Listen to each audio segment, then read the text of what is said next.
eso, sino que devolvió los recursos que recibió a través de un swap que se hizo con los derechos especiales de giro.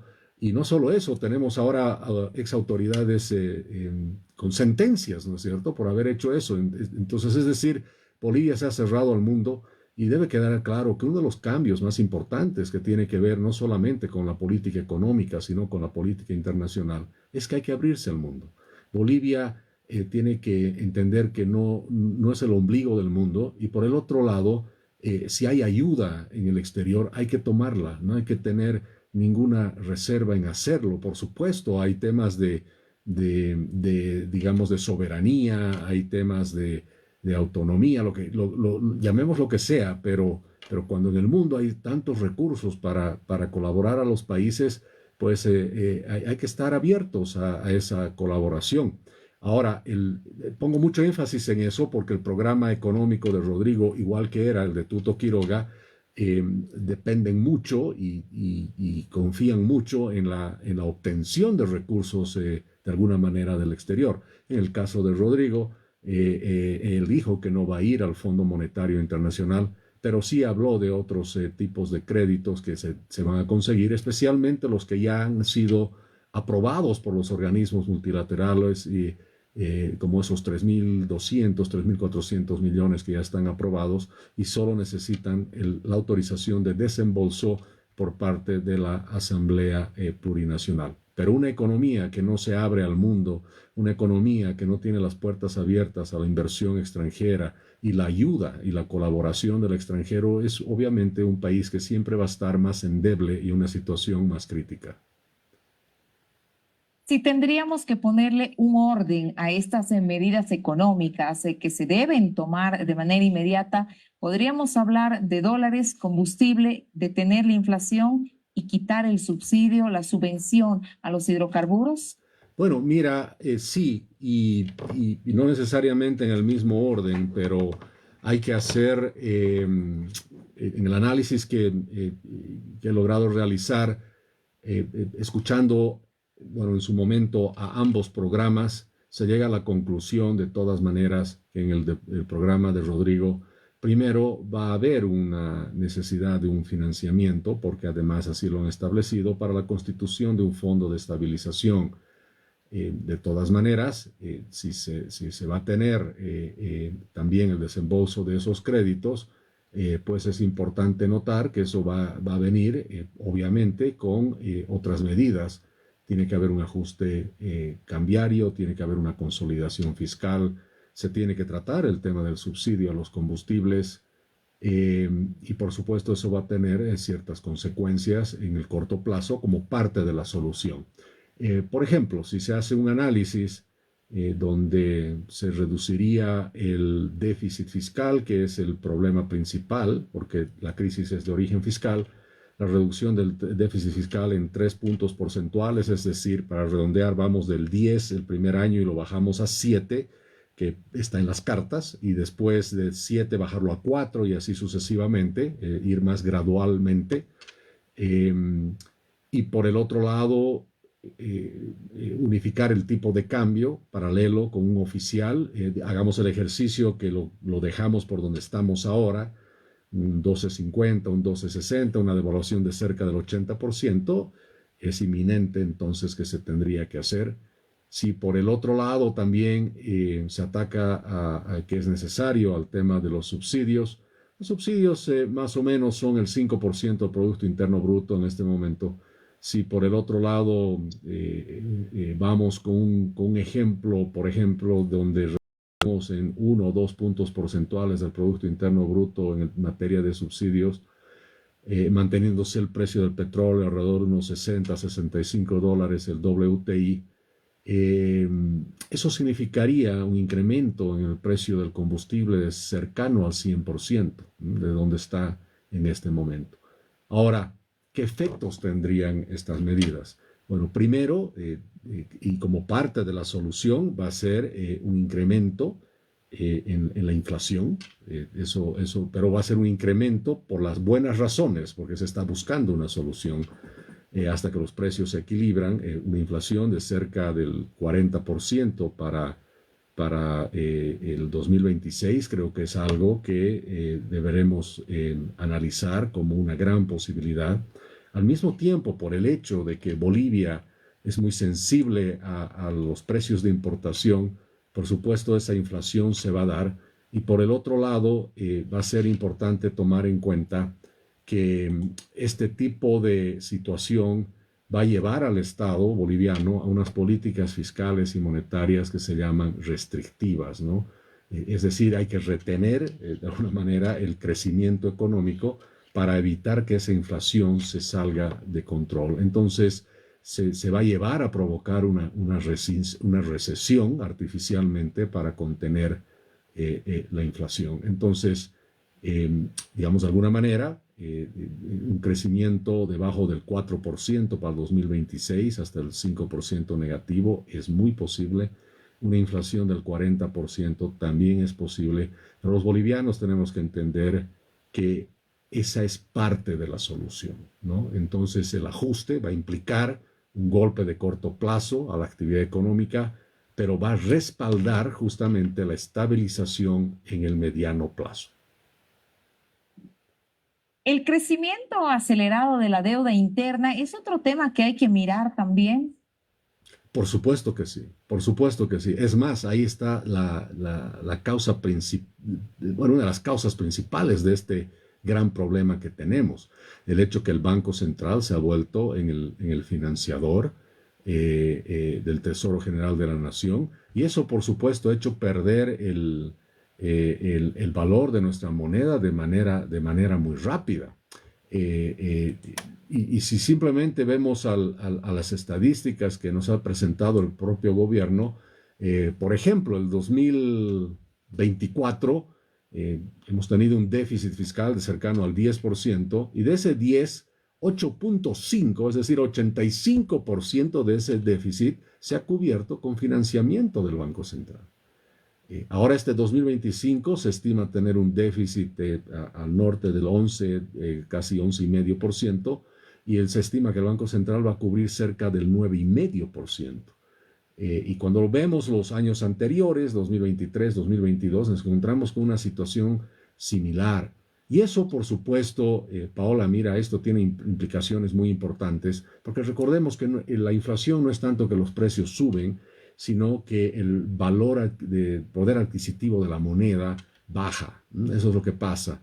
¿Por qué? Porque es una moneda que queda cada vez siendo más papel sin valor y no tiene respaldo. Si hacemos, por ejemplo, otro cálculo, que lo puede hacer cualquier persona que tiene acceso a la información, si mediríamos, por ejemplo, la masa monetaria sobre el nivel de reservas que hay en el país, pues llegamos a una situación muy compleja, donde allá por el 2014, cuando hacemos esa relación de activos en dólares y cuánto tenemos en moneda nacional y en la masa monetaria, pues allá por el 2014 había un respaldo prácticamente 1-1 entre el boliviano y el respaldo que se tenía. Hoy en día es 60-1. Entonces significa que de cada 60 bolivianos, 59 bolivianos no tienen respaldo. Es así de rápido que se ha deteriorado el valor de nuestra moneda nacional. ¿Por qué? Por el financiamiento que ha estado dando continuamente el Banco Central al Tesoro General de la Nación. Entonces, una de las primeras medidas en realidad que hay que tomar es hacer que ese Banco Central quede totalmente independiente.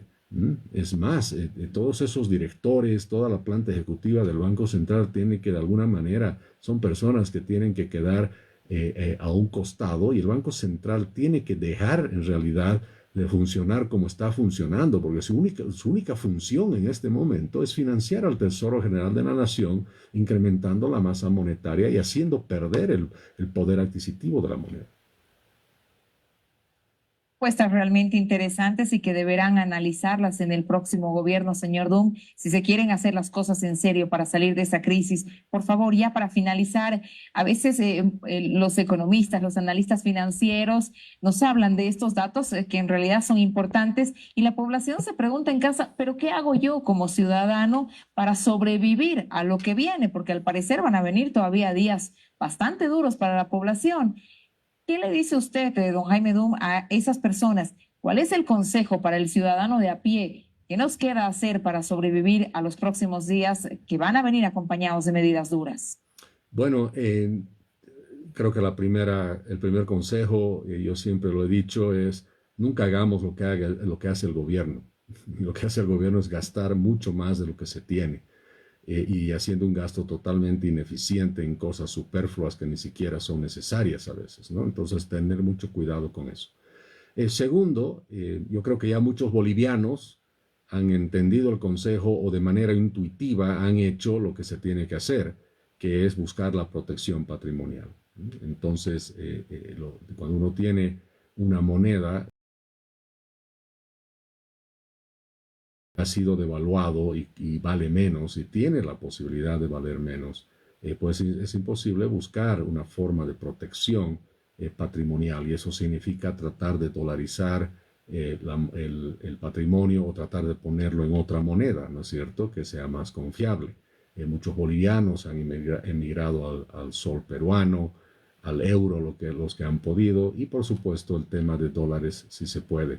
Para el ciudadano de a pie, yo le digo, anímese, explore las criptomonedas, el USDT, el USDC, han servido de gran, pero gran refugio. Algún día se va a hacer el estudio en Bolivia del gran impacto y la gran ayuda que han tenido las criptomonedas USDC, USDT, es decir, las que son monedas estables, básicamente dólares digitales, han ayudado y ayudan todos los días a mucha gente en el país a proteger su patrimonio. Si no tienes acceso a eso, el tener un activo que se cotiza en dólares, ¿no es cierto? Y desde un automóvil, desde una televisión pantalla plana, desde un celular, todas esas cosas que se cotizan de alguna manera en dólares van a ayudar. Y si tienes un poquito más de patrimonio, el adquirir siempre algo de bienes raíces, se ha demostrado que a la larga es algo muy importante para proteger el patrimonio.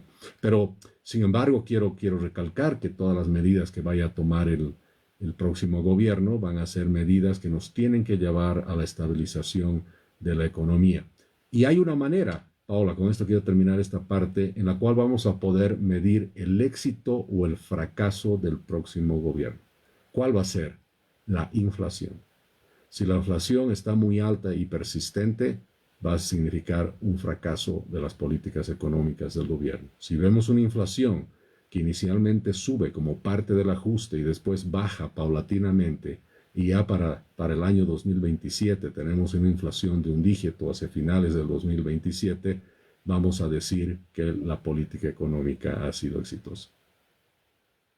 Señor Dum, como siempre es un gusto conversar con usted ampliamente de estos temas, sincerar la economía para saber qué es lo que viene en los próximos días. Es muy importante poner en agenda ese tema, más allá de lo político, de las designaciones de ministerios y todo aquello, son las medidas las que van a marcar el futuro de los bolivianos y bolivianas. Quedan muchos temas en el tintero, pero lo comprometo a que una vez que esté posesionado el nuevo gobierno, analicemos las nuevas medidas económicas que vayan a tomar, que nos van a ir orientando hacia dónde vamos. Gracias, señor Dum, y bienvenido siempre a este espacio. Muchas gracias, Paola, y tomo esa tu oferta porque sí, la decisión que tengo yo y todo mi equipo es de ser muy críticos y de una manera constructiva con el nuevo gobierno, aplaudir lo que esté bien y hacer, por supuesto, notar todo lo que se haga mal. Muy bien, hemos cerrado un acuerdo entonces. Muchísimas gracias, señor Dum. Buenas noches y bienvenido siempre a este espacio. Hemos conversado con Jaime Dum, analista financiero, quien conoce muy bien de lo que va a ocurrir en materia económica y estaremos conversando con él en los próximos días. Permítanos hacer una pausa. Amigos, buenas noches. Esa es la última entrevista de la noche. Mañana voy a tener relativamente pocas porque voy a estar atendiendo a varias reuniones. Me vienen a buscar algunas personas para justamente ver la conformación del partido político, para ver también el tema importante de cómo vamos a encarar el tema de subnacionales y por supuesto todo lo que es necesario para poner en efecto toda una estructura a nivel nacional y poder tener la base sólida para poder, como decía, hacer críticas constructivas promover ideas y por supuesto trabajar con toda la gente que nos sigue en esta marcha que le hemos llamado por la libertad. Así que muchísimas gracias a todos ustedes y pues los voy a estar invitando para próximas entrevistas y no solo eso, también los voy a estar invitando para que conversemos e intercambiemos algunas ideas y principalmente podamos hacer lo que es más importante, una crítica constructiva y una construcción nueva para un nuevo país basado en las ideas de la libertad. Muchas gracias, amigos. Chao.